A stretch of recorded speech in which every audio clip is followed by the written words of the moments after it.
तो अभी तक हमने क्या देखा, परफेक्ट रोलिंग के बारे में। लेकिन अगर फ्रिक्शन सफिशिएंट नहीं हो तो इम्परफेक्ट रोलिंग होता है। इम्परफेक्ट रोलिंग का मतलब है कि जो बॉडी है वो कुछ स्लिप भी करेगा, कुछ रोटेट भी करेगा। मतलब कि उसमें v is equal to omega r नहीं होता, लेकिन v भी होता है, ओमेगा भी होता है। a is equal to alpha r नहीं होता, लेकिन a भी होता है, और अल्फा यानी एंगुलर एक्सेलरेशन भी होता है। ठीक है, तो इम्परफेक्ट रोलिंग जो होता है उसमें फ्रिक्शन कुछ इस तरह से एक्ट करता है कि जो मोशन है वो फाइनली कहीं ना कहीं परफेक्ट रोलिंग की तरफ बढ़ता है और फाइनली परफेक्ट रोलिंग शुरू हो जाता है। तो अभी हम देखेंगे कि कोई भी इम्परफेक्ट रोलिंग है वो परफेक्ट रोलिंग में कैसे कन्वर्ट होता है। तो हम देखने जा रहे हैं कन्वर्जन ऑफ इम्परफेक्ट रोलिंग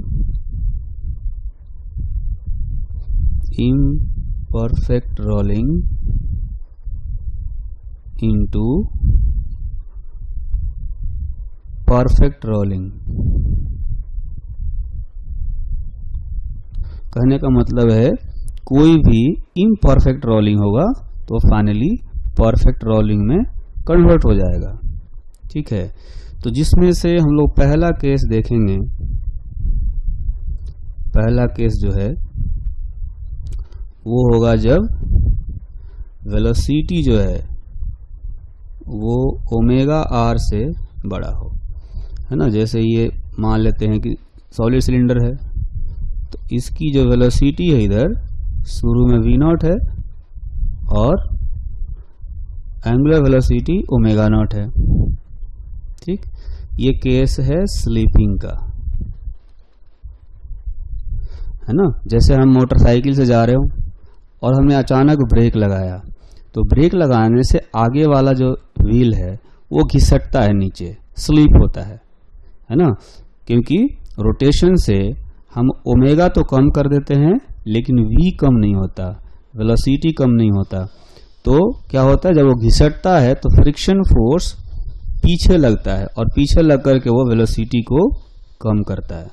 तो यहाँ पर देखेंगे कि अगर v नॉट बड़ा है ओमेगा नॉट आर से, तो इस पॉइंट की वेलोसिटी इधर होती है v not minus omega not r, है ना। और ये जो वेलोसिटी है, चूंकि v नॉट बड़ा है ओमेगा नॉट आर से, तो ये पॉजिटिव आएगा, मतलब कि इधर आएगा। तो फ्रिक्शन फोर्स इसमें पीछे की तरफ आएगा और ये काइनेटिक फ्रिक्शन होगा, है ना। काइनेटिक फ्रिक्शन होगा तो इस सॉलिड सिलेंडर पर एक ही फोर्स लग रहा है पीछे की तरफ, तो इसमें एक्सेलरेशन भी पीछे आएगा। लेकिन अगर देखा जाए तो इस एक्सिस के बाद फ्रिक्शन टॉर्क कैसा लगाएगा, ऐसे क्लॉकवाइज डायरेक्शन में टॉर्क लगाएगा। तो एंगुलर एक्सेलरेशन जो आएगा वो आएगा अल्फा क्लॉकवाइज डायरेक्शन में। तो हम क्या देख पा रहे हैं कि जो एक्सेलरेशन है वो वेलोसिटी के ऑपोजिट है। तो क्या करेगा, वेलोसिटी v को कम करेगा, और जो अल्फा है वो ओमेगा के डायरेक्शन में है। ओमेगा भी क्लॉकवाइज है और एंगुलर एक्सेलरेशन भी क्लॉकवाइज है।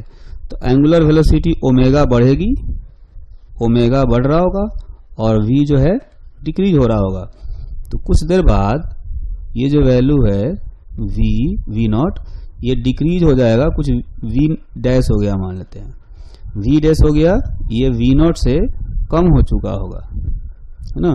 उसी तरह से इसकी एंगुलर वेलोसिटी ओमेगा डैश हो चुकी होगी, लेकिन ओमेगा जो है ये बढ़ा होगा ओमेगा नॉट से। क्यों? क्योंकि इसके लिए एक्सेलरेशन था, अल्फा उसी डायरेक्शन में था, तो इसकी एंगुलर वेलोसिटी बढ़ी होगी। तो अभी भी ये जो पॉइंट है, इस पॉइंट की वेलोसिटी जो है अभी भी इधर हो सकता है v dash minus omega dash r, ये हो सकता है। और फ्रिक्शन जो है वो पीछे लगता रहेगा इधर, तो पीछे फ्रिक्शन लगेगा तो अभी भी एक्सेलरेशन पीछे ही होगा, तो अल्फा जो है क्लॉकवाइज रहेगा अभी भी, है ना। तो अभी भी वी डैश जो है, जो वेलोसिटी है इसकी, वो डिक्रीज होगी। मान लेते हैं डिक्रीज होते हुए इसकी वेलोसिटी वी हो गई और कम हो गया, वी डैश से भी कम हो गया। अच्छा, इसकी जो एंगुलर वेलोसिटी है अब ये ओमेगा हो गया, जो और भी बड़ा हो गया, ओमेगा डैश से भी बड़ा हो गया। यहाँ पर जो एंगुलर वेलोसिटी आई थी उससे भी बड़ा हो गया, है ना। तो अभी ऐसा हो सकता है, एक ऐसा टाइम आ सकता है कि v is equal to omega r हो जाए, तो उस केस में परफेक्ट रोलिंग स्टार्ट हो जाएगा, है ना। तो कह सकते हैं perfect rolling starts when v becomes equal to omega r. ये वाला जो थर्ड केस फिगर हमने दिखाया है, यहाँ पर अगर v ओमेगा आर के इक्वल हो गया तो परफेक्ट रोलिंग शुरू हो जाएगा, परफेक्ट रोलिंग स्टार्ट्स।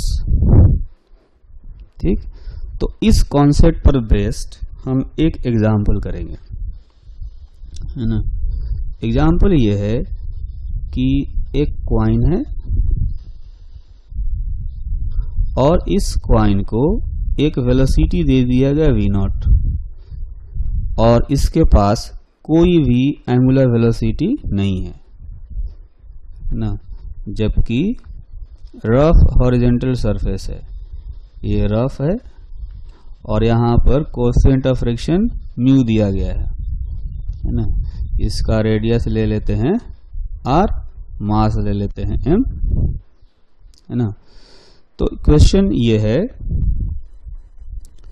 कि a coin of mass is given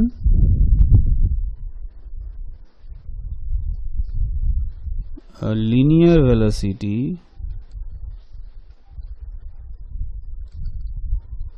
v naught and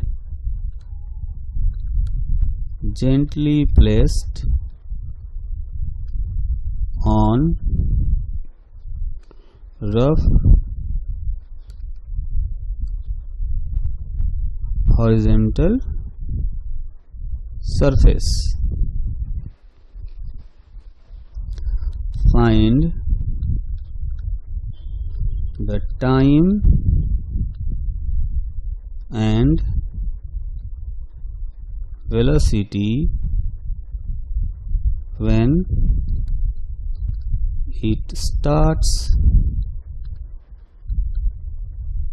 perfect rolling, है ना। तो अभी क्या है कि अभी तो ये इम्परफेक्ट रोलिंग करेगा, स्लीप करेगा, क्योंकि इसमें देखेंगे जो नीचे वाला पॉइंट है इसकी वेलोसिटी भी आगे की तरफ v नॉट होगी। जैसे ही इसको हॉरिजॉन्टल सरफेस पर रखा जाएगा तो इसके पास एक वेलोसिटी आएगी v नॉट, तो इस पर फ्रिक्शन फोर्स आएगा पीछे की तरफ और एक काइनेटिक फ्रिक्शन होगा। तो अगर इसका फ्री बॉडी डायग्राम बनाएंगे तो नीचे आएगा mg, ऊपर आएगा नॉर्मल फोर्स, है ना, और ये नॉर्मल फोर्स mg के इक्वल होना चाहिए, है ना, क्योंकि वर्टिकल इक्विलिब्रियम में है। तो काइनेटिक फ्रिक्शन जो होता है वो होता है म्यू इंटू एन, मतलब म्यू एम जी। ठीक है, तो इस पर फ्रिक्शन पीछे लग रहा है तो इसका जो एक्सेलरेशन होगा a पीछे की तरफ आएगा और जो एंगुलर एक्सेलरेशन आएगा अल्फा वो क्लॉकवाइज डायरेक्शन में आएगा। तो हम क्या करेंगे, सबसे पहले इसका ट्रांसलेशनल मोशन इसका देखेंगे। तो ट्रांसलेशनल मोशन में हम देख सकते हैं कि फ्रिक्शन फोर्स लग रहा है म्यू एम जी और ये होना चाहिए इक्वल एम इंटू ए के। इसका मतलब एम और एम कैंसिल, तो एक्सेलरेशन हो जाएगा mu g. So velocity at time t, v is equal to v not minus mu ji into t. Minus इसलिए क्योंकि फिगर में आप देखेंगे तो वेलोसिटी जो है वो इधर है और जो एक्सेलरेशन है वो एक्सेलरेशन लेफ्टवर्ड डायरेक्शन में है, यानी कि डी एक्सेलरेशन है, इसलिए हमने यहाँ पर माइनस साइन अप्लाई किया। तो किसी टाइम t पर ये वेलोसिटी होगा। ठीक, अब इसका रोटेशनल इक्वेशन ऑफ मोशन देखते हैं। रोटेशनल मोशन देखेंगे तो इसके लिए जो है फ्रिक्शन फोर्स है जो कि टॉर्क लगाएगा, है ना।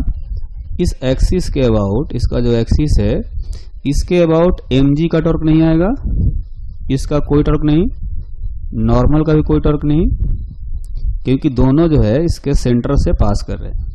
तो इस सेंटर के अबाउट सिर्फ फ्रिक्शन फोर्स का टॉर्क आएगा। कितना आएगा? फ्रिक्शन फोर्स इनटू ये परपेंडिकुलर डिस्टेंस r। तो फ्रिक्शन फोर्स है mu mg into r is equal to moment of inertia into alpha, है ना। तो इसको लिखा जा सकता है mu mg into r, moment of inertia coin का, क्वाइन जैसे डिस्क होता है वैसा ही होता है, तो डिस्क का मोमेंट ऑफ इनर्शिया लिखेंगे mr²/2 इंटू अल्फा। तो यहाँ से अल्फा का वैल्यू आएगा 2μg/r, है ना। तो ये अल्फा हो गया। यहाँ देखेंगे एक्सेलरेशन, लीनियर एक्सेलरेशन आया था इतना और एंगुलर एक्सेलरेशन आया है इतना। चूंकि ये इम्परफेक्ट रोलिंग है इसलिए हम देख सकते हैं कि ए जो है वो अल्फा आर के इक्वल नहीं आया है। अल्फा आर करेंगे तो 2μg आएगा, जबकि ए जो है μg है ना। तो ये है इम्परफेक्ट रोलिंग। परफेक्ट रोलिंग होता तो A is equal to alpha R होता। ये इम्परफेक्ट रोलिंग है इसलिए ए अल्फा आर के इक्वल ए नहीं है। ठीक, अच्छा, तो हमने अल्फा कैलकुलेट कर लिया। अब निकालेंगे इसकी angular velocity. Angular velocity at time t, तो जो ओमेगा होगा, omega is equal to omega naught plus alpha t, है ना। तो हम देख सकते हैं कि ये जो क्वाइन हमें दिया गया था, इस क्वाइन की एंगुलर वेलोसिटी जो थी वो तो 0 थी, ये रोटेशन नहीं दिया गया था इसको, है ना। तो जिधर अल्फा होगा, अल्फा क्लॉकवाइज है तो इधर ही ओमेगा आएगा, है ना। इधर क्या होगा कि कुछ देर बाद इसके पास वेलोसिटी v इधर होगी और चूंकि अल्फा क्लॉकवाइज है तो एंगुलर वेलोसिटी भी क्लॉकवाइज डायरेक्शन में ही आएगा, है ना। तो इसलिए अब क्या कर सकते हैं, चूंकि ओमेगा नॉट तो 0 है तो यहां लिख सकते हैं omega is equal to alpha का वैल्यू आया है 2μg/r इंटू टी। तो ये हो गया ओमेगा, है ना। अब हमें पता है कि अगर परफेक्ट रोलिंग होता है तो v is equal to omega r होता है ना। When perfect rolling starts v becomes equal to omega r. तो v हमने यहां पे कैलकुलेट किया हुआ है और ओमेगा यहां पे, दोनों का वैल्यू रखते हैं तो v not minus mu g t is equal to omega हो जाएगा 2μg/r इंटू आर। तो यहां से हम लोग निकाल सकते हैं r r cancel, v naught is equal to 3μg/t, मतलब जो टाइम आया वो हो गया v0/3μg। तो इस टाइम पर परफेक्ट रोलिंग स्टार्ट हुआ होगा, है ना। तो कह सकते हैं perfect rolling starts at t is equal to v0 by 3g। इतने टाइम पर परफेक्ट रोलिंग स्टार्ट होगा, और जब स्टार्ट होगा तो उसकी वेलोसिटी कितनी होगी, तो वेलोसिटी जो हो जाएगा v इज इक्वल टू, इसी फॉर्मूले में ये t का वैल्यू सब्स्टिट्यूट कर देंगे यहां से, तो ये हो जाएगा v0 minus mu ji into v0 by 3 mu जी, है ना।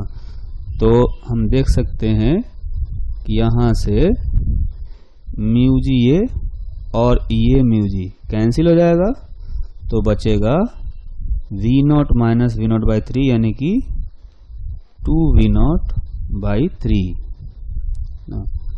तो फाइनल आंसर हो गया v is equal to 2v0 divided by 3, है ना। तो ये आंसर है। तो इसके दो आंसर हैं। टाइम तो आ गया अपना v0 बाई 3 म्यू जी, और जो वेलोसिटी आया वो हो गया 2v0 बाई 3। जब परफेक्ट रोलिंग स्टार्ट होगा तो इतनी वेलोसिटी होगी, और परफेक्ट रोलिंग इतने टाइम पर स्टार्ट होगा। तो इम्परफेक्ट रोलिंग का जो दूसरा केस होता है वो होता है स्कीडिंग वाला केस, जिसमें कि जो वेलोसिटी होता है वो लेस देन ओमेगा आर होता है ना। जैसे ये व्हील हो और इसकी वेलोसिटी इधर v0 इधर ओमेगा नॉट, है ना। तो ऐसा समझे कि जैसे हम मोटरसाइकिल से जा रहे हो, मोटरसाइकिल से जाने की कोशिश कर रहे हैं और जो व्हील है वो कीचड़ में फंसा हुआ है, तो क्या करता है कि जो व्हील है वो रोटेट ज्यादा करता है, लेकिन आगे की तरफ ट्रांसलेशन जो है वो कम होता है ना। तो उसमें रोटेशन ज्यादा होता है, ट्रांसलेशन कम होता है, आगे कम बढ़ता है। तो वैसा ही केस है स्कीडिंग वाला केस। इसमें जो इसका जो लोएस्ट पॉइंट है, अगर हम देखें तो इस पॉइंट की वेलोसिटी लेफ्ट डायरेक्शन में होगी omega not r minus v naught, है ना। इसकी रोटेशन वाली वेलोसिटी ज्यादा है, इसलिए जो पॉइंट ऑफ कांटेक्ट वो पीछे की तरफ जा रहा होगा। ये ग्राउंड है, तो ग्राउंड के रेस्पेक्ट में पीछे जा रहा है, तो फ्रिक्शन फोर्स इस पर लगेगा आगे की तरफ, और ये काइनेटिक फ्रिक्शन होगा, है ना। तो काइनेटिक फ्रिक्शन आगे आ रहा है, तो देखेंगे कि इसमें एक्सेलरेशन भी आगे ही आएगा, जिधर फोर्स उधर एक्सेलरेशन। अच्छा, ये फ्रिक्शन फोर्स टॉर्क कैसे लगाएगा, इस पॉइंट के अबाउट, एक्सिस के अबाउट। देखेंगे कि फ्रिक्शन फोर्स ये एंटी क्लॉकवाइज रोटेट कराने की कोशिश करेगा, तो एंगुलर एक्सेलरेशन जो आएगा वो भी एंटी क्लॉकवाइज आएगा, है ना। तो हम देख सकते हैं ये जो एक्सेलरेशन है ए वो v के पैरेलल है, तो क्या होगा कि वेलोसिटी बढ़ने लगेगी, v नॉट जो कि कम था वो बढ़ने शुरू हो जाएगा, ठीक। अच्छा, जो अल्फा है, ये एंगुलर एक्सेलरेशन जो है वो ओमेगा के उल्टा है, ओमेगा क्लॉकवाइज और अल्फा एंटी क्लॉकवाइज। तो क्या होगा कि ओमेगा के लिए एक्चुअली में डी एक्सेलरेशन है, तो डी एक्सेलरेशन होगा तो ओमेगा डिक्रीज होगा। तो आप देख सकते हैं कि यहाँ ओमेगा जो था वो बड़ा था और वो डिक्रीज हो रहा है। तो क्या हो रहा है अल्टीमेटली कि जो बड़ा ओमेगा है वो डिक्रीज हो रहा है, जो वेलोसिटी छोटा था ये इंक्रीज हो रहा है। तो कहीं ना कहीं दोनों बराबर होने की तरफ जा रहे हैं, है ना। तो ऐसा होगा कि इस व्हील की जो वेलोसिटी होगी कुछ देर बाद v डैश वो पहले से बड़ी हो जाएगी, v नॉट से बड़ा हो जाएगा, और इसकी जो एंगुलर वेलोसिटी हो जाएगी ओमेगा डैश, वो पहले से कम हो जाएगी, क्योंकि अल्फा जो है डी एक्सेलरेशन का काम कर रहा है। लेकिन अभी भी फ्रिक्शन इस पर इधर ही लग रहा होगा, है ना, तो एक्सेलरेशन अभी भी इधर आएगा, अल्फा अभी भी ऐसे आएगा एंटी क्लॉकवाइज डायरेक्शन में। तो इस तरह से ये वेलोसिटीज और कम होंगे, है ना। तो एंगुलर वेलोसिटी जो है ये अब डिक्रीज हो गया, और भी अब ओमेगा डैश से भी छोटा हो गया, और ये जो वेलोसिटी है ये अब v हो गया, ये अब v डैश से भी बड़ा हो गया, है ना। तो ऐसा हो सकता है कि एक इंस्टेंट पर v is equal to omega r हो जाए। जैसे ही v is equal to omega r होगा, परफेक्ट रोलिंग स्टार्ट हो जाएगा, है ना। Perfect rolling starts when v becomes equal to omega r, ये थर्ड वाले केस में हो सकता है ऐसा, ठीक। तो इस पर एक एग्जाम्पल करेंगे। इस एग्जाम्पल में क्या है कि हमें एक कॉइन दिया गया, और इस कॉइन को रोटेट कराया गया, इसको एक एंगुलर वेलोसिटी ओमेगा नॉट दिया गया, कोई लीनियर वेलोसिटी नहीं दिया गया, और इसको धीरे से जो है हॉरिजॉन्टल सरफेस पर इसको रख दिया गया। तो हमें बताना है कि परफेक्ट रोलिंग कब स्टार्ट होगा, है ना। तो क्वेश्चन ये है, coin of mass m is given angular velocity omega naught and gently placed on a rough horizontal floor.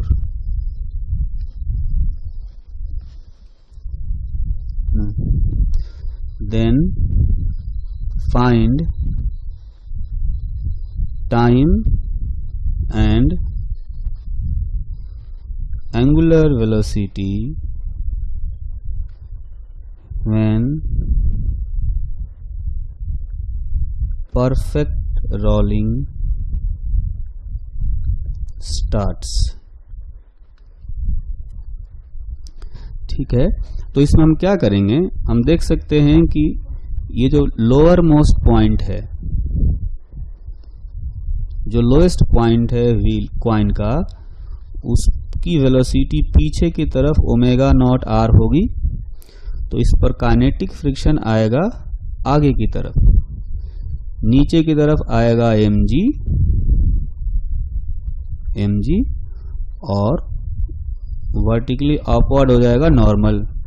ये नॉर्मल mg के इक्वल होगा क्योंकि वर्टिकल इक्विलिब्रियम में है। तो काइनेटिक फ्रिक्शन होगा μn यानी कि μmg। ठीक, तो चूंकि फ्रिक्शन फोर्स लग रहा है आगे, तो इधर की तरफ एक्सेलरेशन आना चाहिए, और ये friction force anti clockwise direction में टॉर्क लगाएगा। तो जो अल्फा आएगा एंगुलर एक्सेलरेशन, वो एंटी क्लॉकवाइज डायरेक्शन में आना चाहिए। तो हम क्या करेंगे, इसका ट्रांसलेशनल और रोटेशनल इक्वेशन लिखते हैं। तो पहले लिखेंगे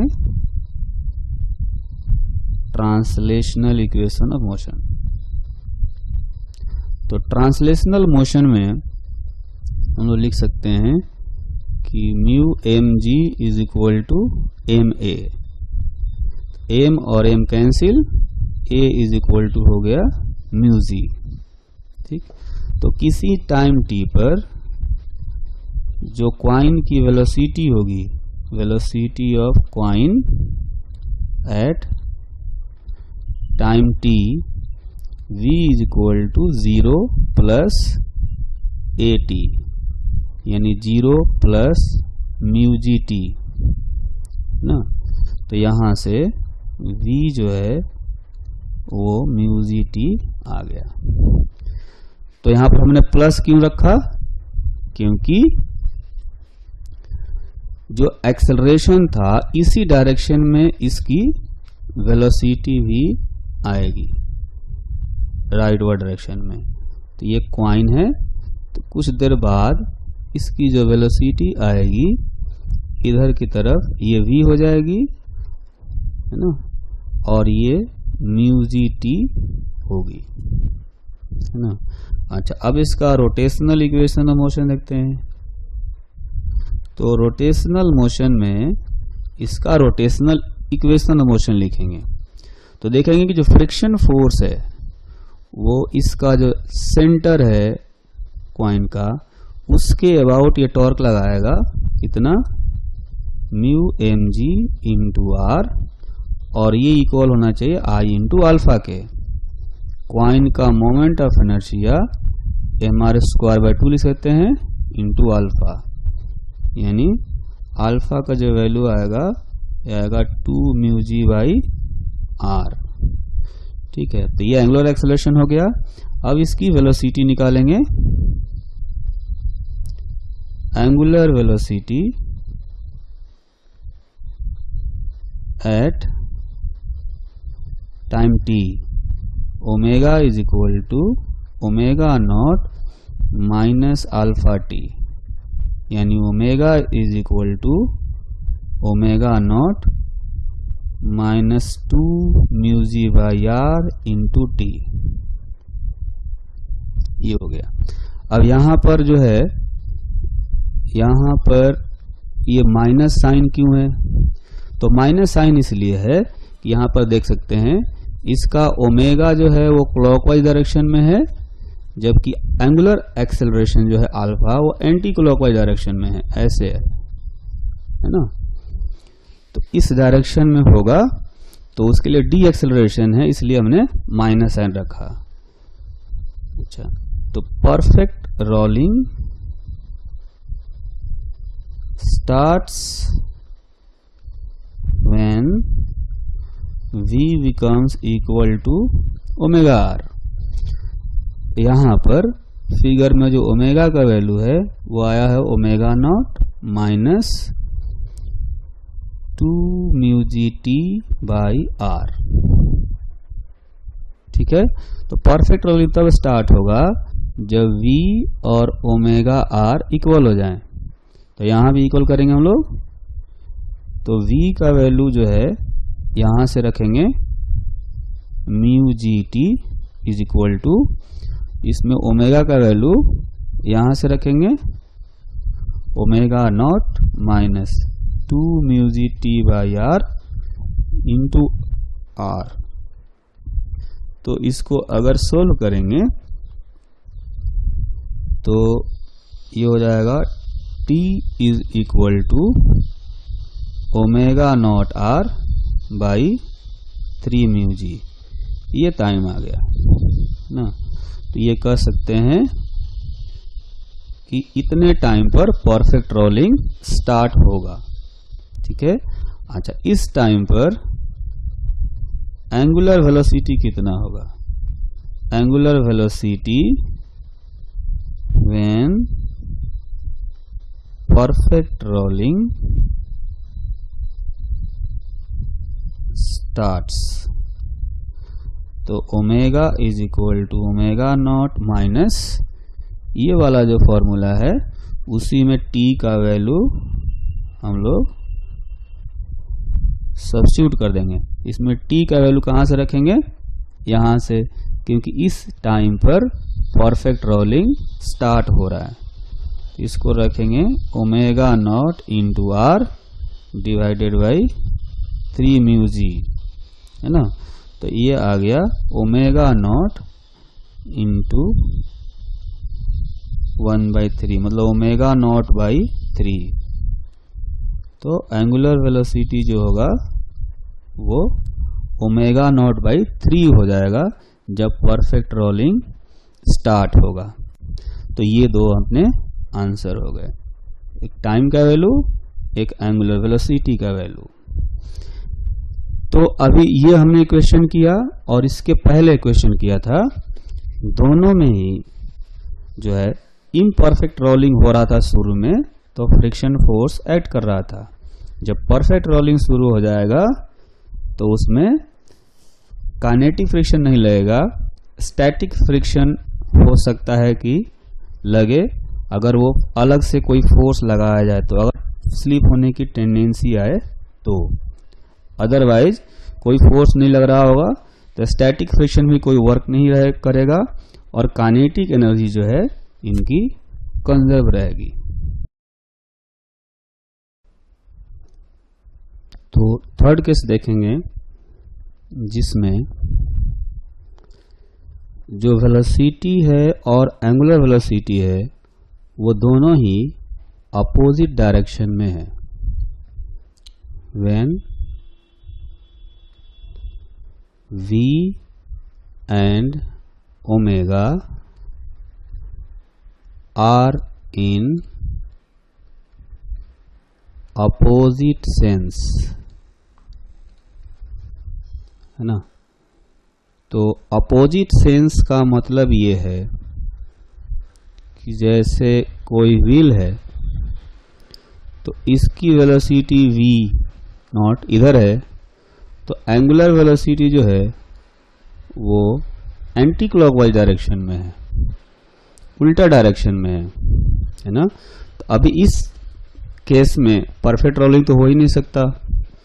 परफेक्ट रोलिंग के लिए क्या होना चाहिए कि दो पॉसिबिलिटी हो सकती है। अगर वेलोसिटी इधर हो तो ओमेगा भी क्लॉकवाइज होना चाहिए, या तो इस केस में v इक्वल टू ओमेगा हो जाएगा तो परफेक्ट रोलिंग हो सकता है, या ऐसा हो सकता है कि अगर वेलोसिटी इधर हो तो ओमेगा इधर हो एंटी क्लॉकवाइज, इसमें भी v equal to omega r होगा तो परफेक्ट रोलिंग होगा। तो ये दो पॉसिबिलिटी है अपने पास, है ना। एक तो ये जब v राइटवर्ड डायरेक्शन में और ओमेगा क्लॉकवाइज डायरेक्शन में, और दूसरा पॉसिबिलिटी है v लेफ्टवर्ड डायरेक्शन में और ओमेगा भी एंटी क्लॉकवाइज डायरेक्शन में, साथ में v is equal to omega r satisfy हो रहा हो तो परफेक्ट रोलिंग होगा। तो यहाँ पर क्या है कि जो इसका पॉइंट ऑफ कांटेक्ट है व्हील का, इसकी वेलोसिटी हम देखें तो आएगी राइटवर्ड डायरेक्शन में v not plus omega not r, इतनी वेलोसिटी होगी इसकी इधर। तो ग्राउंड के रेस्पेक्ट में जो पॉइंट ऑफ कांटेक्ट है वो राइटवर्ड डायरेक्शन में जा रहा होगा, तो काइनेटिक फ्रिक्शन जो है वो पीछे की तरफ आना चाहिए, ऐसे, है ना। तो चूंकि फ्रिक्शन फोर्स पीछे लग रहा है तो इस पर एक्सेलरेशन जो आएगा वो भी पीछे की तरफ आएगा लेफ्टवर्ड डायरेक्शन में, और इस व्हील का जो एक्सिस है इसके अबाउट फ्रिक्शन फोर्स टॉर्क लगाएगा, कैसे, क्लॉकवाइज डायरेक्शन में टॉर्क लगेगा। तो जो एंगुलर एक्सेलरेशन आएगा वो क्लॉकवाइज डायरेक्शन में होगा, है ना। तो यहां पर हम क्या देख पा रहे हैं कि जो लीनियर एक्सेलरेशन है वो वेलोसिटी के अपोजिट डायरेक्शन में है, और जो एंगुलर एक्सेलरेशन है वो भी एंगुलर वेलोसिटी के अपोजिट डायरेक्शन में है। मतलब कि ये वेलोसिटी भी डिक्रीज हो रहा होगा और ओमेगा भी डिक्रीज हो रहा होगा, ठीक है। तो जहां जैसे हमने यहां देखा कि v और ओमेगा एक तरफ होने चाहिए, अपोजिट में नहीं होना चाहिए। तो इसका मतलब ये हुआ कि परफेक्ट रोलिंग तब स्टार्ट होगा तब जब या तो वेलोसिटी उल्टा हो जाए, है ना, वेलोसिटी या तो लेफ्ट में हो जाए ऐसे, या ओमेगा वेलोसिटी की तरफ आ जाए ऐसे, तब हो सकता है कि परफेक्ट रोलिंग स्टार्ट हो, ठीक है। तो ये उसके लिए क्या होना पड़ेगा, या तो वेलोसिटी को अपना डायरेक्शन रिवर्स करना पड़ेगा या एंगुलर वेलोसिटी को अपना डायरेक्शन रिवर्स करना पड़ेगा, है ना, किसी एक का डायरेक्शन तो रिवर्स होना चाहिए। तो डायरेक्शन रिवर्स होने के लिए पहले 0 भी होना पड़ेगा, है ना। तो अब इसमें 3 पॉसिबिलिटी आएगी, है ना। पहली पॉसिबिलिटी ये है कि व्हेन v becomes 0 फर्स्ट, मतलब यह है कि अगर वेलोसिटी, लीनियर वेलोसिटी पहले 0 हो गया तो उसका डायरेक्शन रिवर्स हो जाएगा, है ना। तो अभी जो है इसकी वेलोसिटी जो है पहले v0 थी, यहां पर v0 से डिक्रीज होकर के v डैश हो गई और ये हो गई है 0, है ना।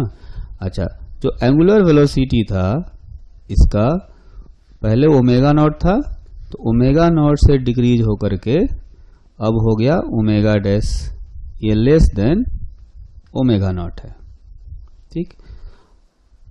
अब देखेंगे कि ये जो इस व्हील का जो लोएस्ट पॉइंट है, ये पॉइंट, इसकी वेलोसिटी इस डायरेक्शन में होगी ओमेगा डैश आर, है ना, क्योंकि अभी ओमेगा डैश से ये रोटेट कर रहा है।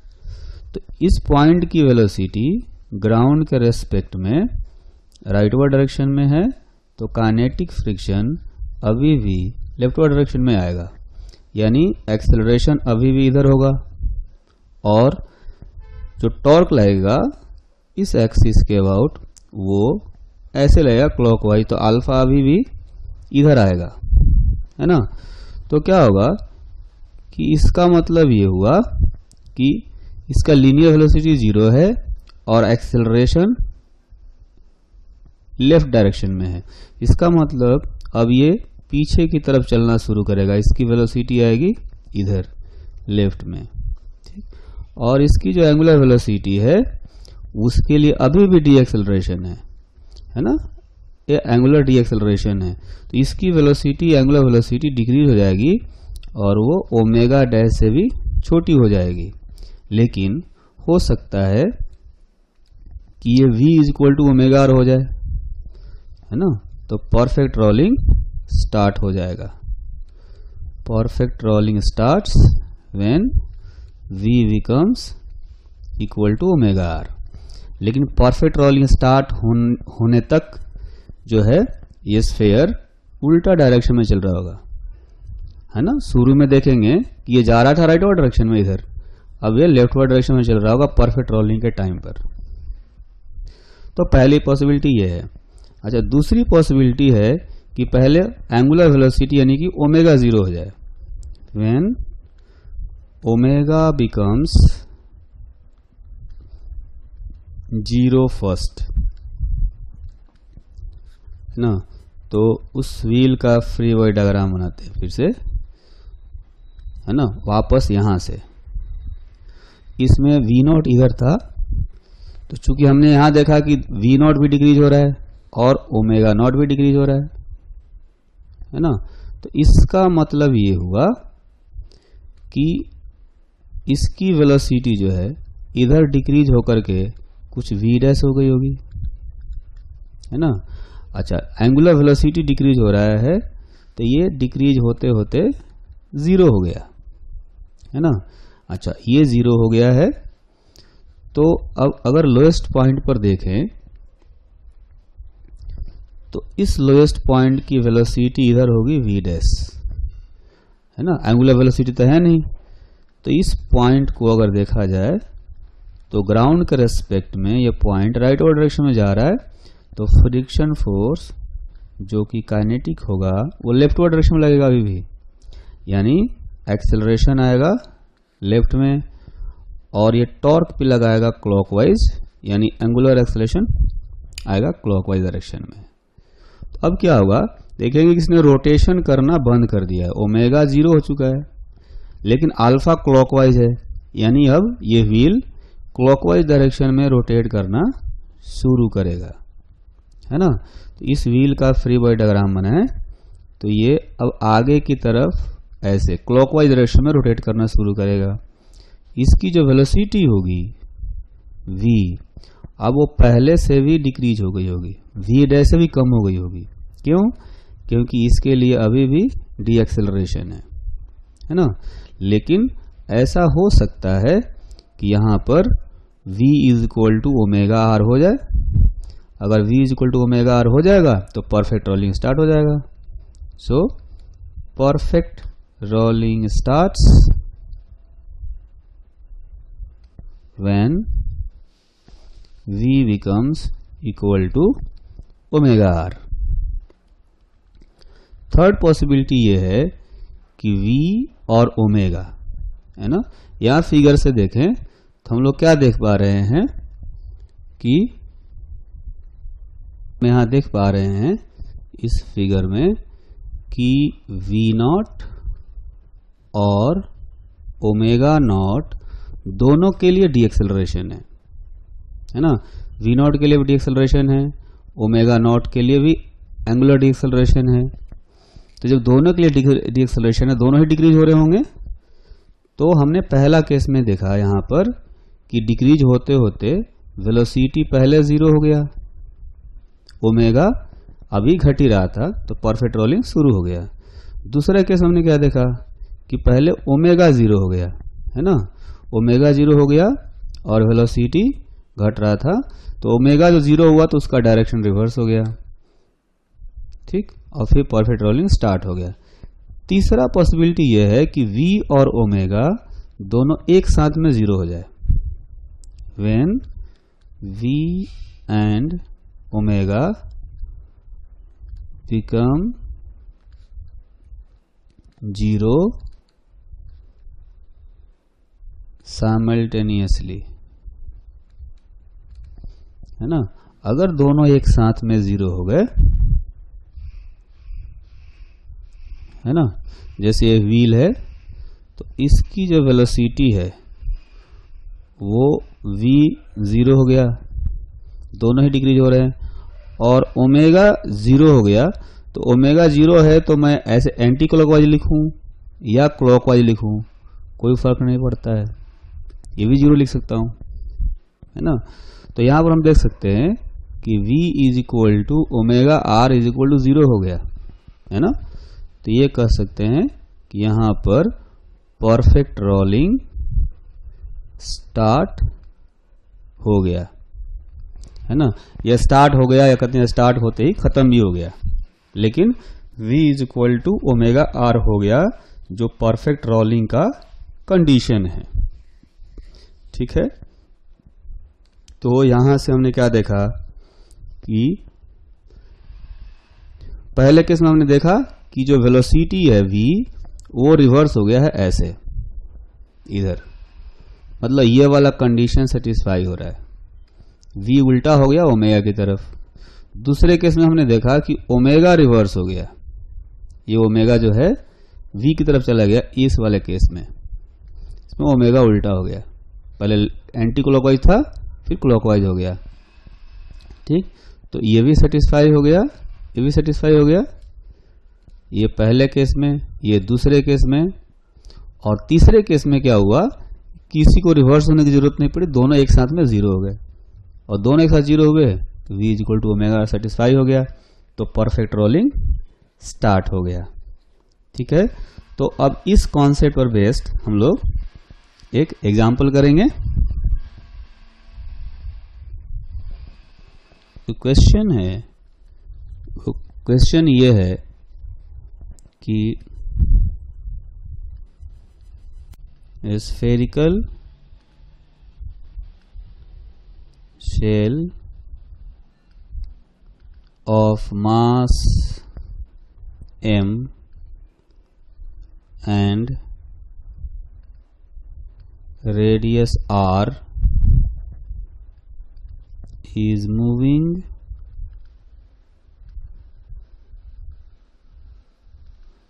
with velocity v naught and rotating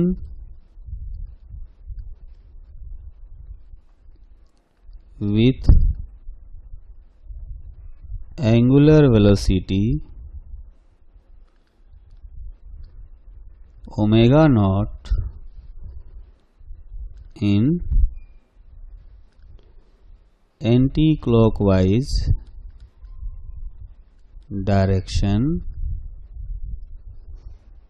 as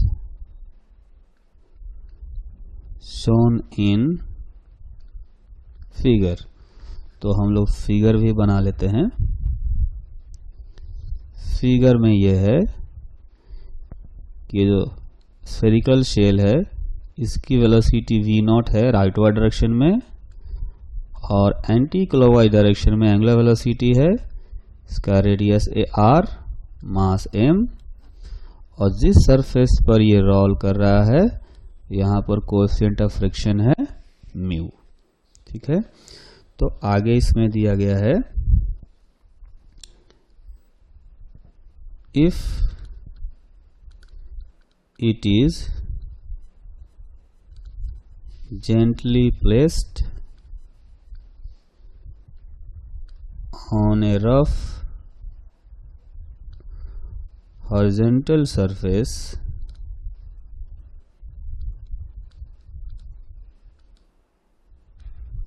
find the time when it starts perfect rolling, है ना। assume its angular velocity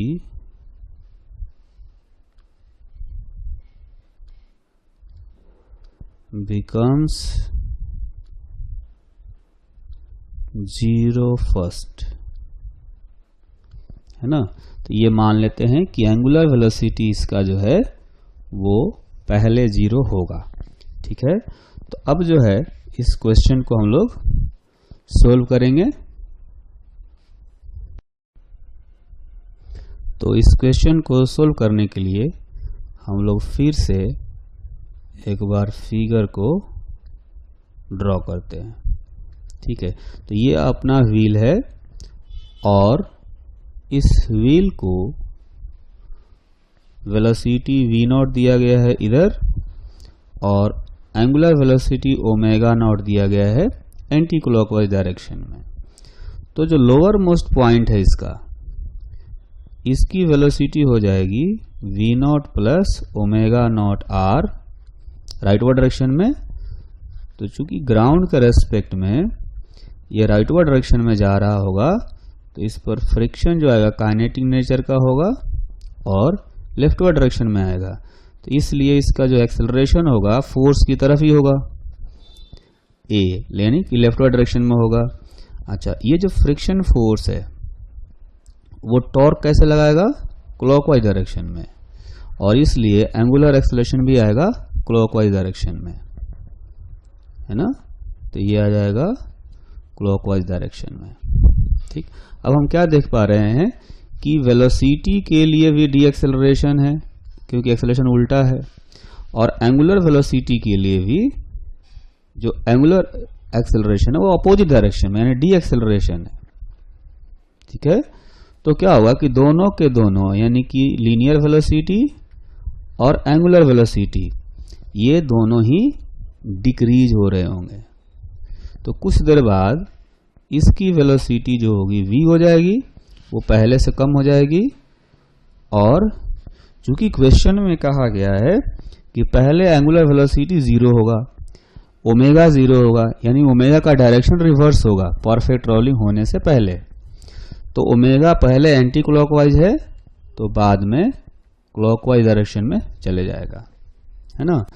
तो हम देखेंगे कि किसी टाइम t पर इनकी वेलोसिटी और एंगुलर वेलोसिटी कितनी होगी।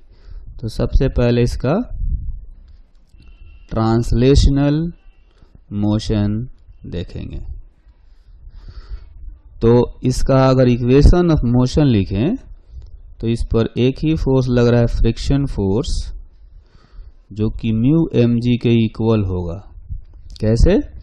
अगर देखें तो इस पर नीचे की तरफ एक फोर्स आएगा mg और वर्टिकली अपवर्ड डायरेक्शन में आएगा नॉर्मल, जो कि mg के इक्वल होगा। तो काइनेटिक फ्रिक्शन होता है म्यू इंटू एन, यानी कि म्यू इंटू mg, है ना। तो फ्रिक्शन फोर्स जो है म्यू mg है और वो एक्सेलरेशन प्रोड्यूस करेगा। तो mu mg is equal to ma, यानी एक्सेलरेशन हो जाएगा म्यू जी। ठीक, अब किसी टाइम t पर हम लोग वेलोसिटी कैलकुलेट कर सकते हैं। इसकी velocity of sphere at time t is given by v is equal to v naught minus at। तो v is equal to v naught minus acceleration आया म्यू जी इंटू टी। तो किसी time t पर ये velocity आया, तो इसको हम लोग लिख सकते हैं v naught माइनस म्यू जी इंटू टी। ठीक, अब इसका रोटेशनल मोशन देखेंगे। जो स्फीयर है उसका रोटेशनल मोशन, तो देखेंगे कि जो फ्रिक्शन फोर्स है ये क्लॉकवाइज डायरेक्शन में टॉर्क लगा रहा होगा। कितना? Friction force mu mg into r. इसमें हमने एक्सिस किसको लिया? इसके सेंटर को, है ना। जो स्फीयर है सेंटर को एक्सिस ले लिया, तो वहां से r डिस्टेंस नीचे फ्रिक्शन फोर्स लग रहा है। तो फ्रिक्शन फोर्स टॉर्क लगाएगा F mu mg into r, और ये जो है ये I इंटू अल्फा के इक्वल होना चाहिए। चूंकि ये हॉलो स्फीयर है तो इसका मोमेंट ऑफ इनर्शिया हम लोग लिख सकते हैं mu mg into r. Moment of inertia आएगा 2/3 mr² इंटू अल्फा। तो यहाँ से अल्फा का वैल्यू हो जाएगा 3 μg/2r। अब एंगुलर एक्सेलरेशन तो आ गया, अब हम लोग इसका एंगुलर वेलोसिटी निकालेंगे किसी टाइम t पर। Angular velocity at time t, तो इसका इक्वेशन होता है omega is equal to omega naught plus alpha t. लेकिन इसके लिए हम क्या करेंगे, एक साइन कन्वेंशन सेलेक्ट करते हैं, है ना। तो साइन कन्वेंशन ऐसा लेंगे कि क्लॉकवाइज डायरेक्शन को हम लोग मान लेते हैं पॉजिटिव और एंटी क्लॉकवाइज डायरेक्शन को मान लेते हैं निगेटिव। ठीक है, तो फाइनल वेलोसिटी जो है पॉजिटिव में होगा, लेकिन जो इनिशियल वेलोसिटी यानी ओमेगा नॉट ये निगेटिव में आएगा इधर की तरफ एंटी क्लॉकवाइज। तो यहां पर हम लोग लिखेंगे omega is equal to minus omega naught plus alpha into t. Alpha positive लेंगे, क्यों? क्योंकि हमने क्लॉकवाइज डायरेक्शन को पॉजिटिव लिया हुआ है ना। ये देखेंगे क्लॉकवाइज को पॉजिटिव लिया है, और यहां पर जो अल्फा आया है ये अल्फा भी क्लॉकवाइज डायरेक्शन में ही है, इसलिए हमने इसको पॉजिटिव ले लिया। ठीक, तो ओमेगा का जो वैल्यू आया minus omega naught plus alpha का वैल्यू यहां से इसमें सब्स्टिट्यूट करेंगे, तो 3 μg/2r इंटू टी। तो ये किसी टाइम t पर एंगुलर वेलोसिटी हो गया। इसको भी यहां लिख देते हैं, ओमेगा का वैल्यू हो गया minus omega naught plus 3 μg/2r।